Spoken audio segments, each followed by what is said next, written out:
இப்போ பாருங்கள், நம்ம கேரளாவில் எங்கே இருக்கோம் அப்படின்னா, கேரளாவில் நிலம்பூரில் இருக்கோம். இங்கே என்ன பண்ணுறோம் அப்படின்னா, தேக்கு மரத்துக்கே ஃபேமஸான ஊர் தான் கேரளாவில். நிலம்பூர் தேக்கு தான் தேக்கு மரத்துலேயே ரொம்ப ஃபேமஸ்.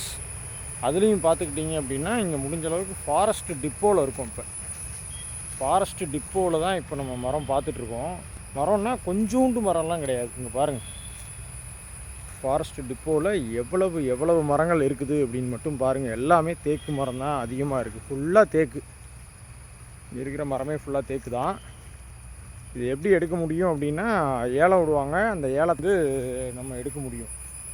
இப்போ வந்து பார்த்தீங்க அப்படின்னா, நாளை மறுநாள் 23ஆம் தேதி அன்னைக்கு ஏலம். அதுக்கு தான் நாங்களுமே வந்திருக்கோம். இப்போ தான் மரம் பார்த்துக்கிட்டு இருக்கோம். வேறு லெவலில் இருக்குது. கிட்டத்தட்ட ஏக்கர் கணக்கில் இங்கே ஃபுல்லாக தேக்கு மரம் தான் போட்டு வச்சுருக்காங்க. ஆனால் ஏலத்தில் தான் எடுக்க முடியும். ஃபுல்லாக ஃபாரஸ்ட்டில் வெட்டுற மரம். மரம் ரொம்பவுமே சூப்பராக இருக்குமாம்மா இந்த மரம். இப்போ அதுக்கு தான் வந்திருக்கோம் நாங்கள்.